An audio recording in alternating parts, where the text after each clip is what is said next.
Accueillir un patient en situation de handicap, ce n'est pas simplement ouvrir une porte, c'est ouvrir un espace où la peur a le droit d'exister, où la différence n'est pas corrigée, mais respectée.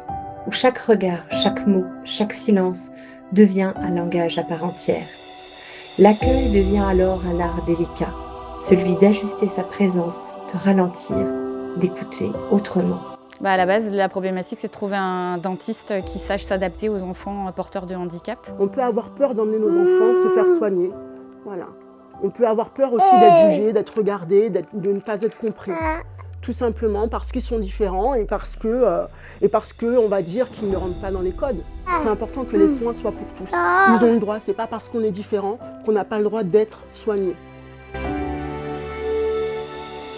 Depuis plus de 15 ans, Rhapsodif agit avec une conviction profonde. L'accès aux soins bucco-dentaires est un droit fondamental. Et pourtant, pour les personnes vivant avec un handicap, ce droit reste encore trop souvent théorique. Chaque jour, nous faisons face à des situations complexes. Des personnes qui renoncent aux soins, des familles qui ne savent plus vers qui se tourner, et des professionnels qui souhaitent aider, mais manquent de solutions adaptées. C'est dans ce contexte que Rhapsodif intervient. Voilà. C'est super ce que tu fais. Nous ne sommes pas simplement un réseau. Nous sommes un point d'appui, un facilitateur, un lien entre tous les acteurs du parcours de soins. Notre action repose sur 3 piliers indissociables.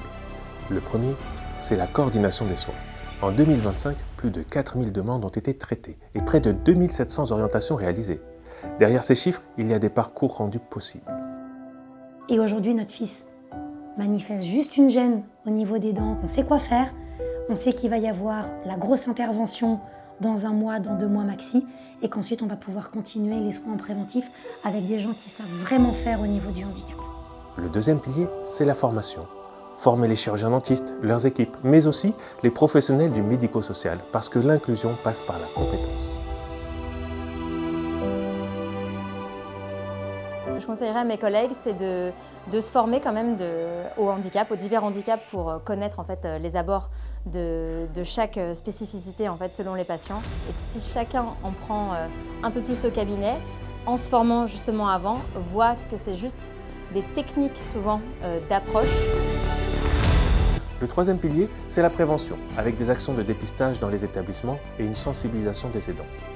Plus de 1300 personnes ont été dépistées en 2025. Ces 3 piliers ne sont pas indépendants. Ils se complètent pour construire un véritable parcours de santé orale. Rhapsodif s'appuie aujourd'hui sur un réseau de près de 200 chirurgiens dentistes engagés. Mais les besoins restent immenses. C'est pourquoi nous devons continuer à former, à mobiliser et à structurer l'offre de soins, car au fond, l'enjeu dépasse la santé bucco-dentaire. Il s'agit de dignité, il s'agit d'égalité, il s'agit de notre capacité collective à vivre ensemble. À Rhapsodif, nous portons une ambition claire, que chaque personne vivant avec un handicap puisse accéder près de chez elle à une solution de soins adaptée. Alors, osez nous rejoindre pour accueillir l'extraordinaire dans vos cabinets. Ces patients que nous choisissons d'appeler extraordinaires nous rappellent que la norme est une illusion fragile. Ils nous enseignent la patience, la beauté des petits progrès. Là où certains voient une contrainte, se cache en réalité une invitation, celle de redonner du sens aux soins. Offrir un sourire à une personne vivant avec un handicap, c'est lui redonner toute son humanité. Et c'est la mission que porte Rhapsodif au quotidien.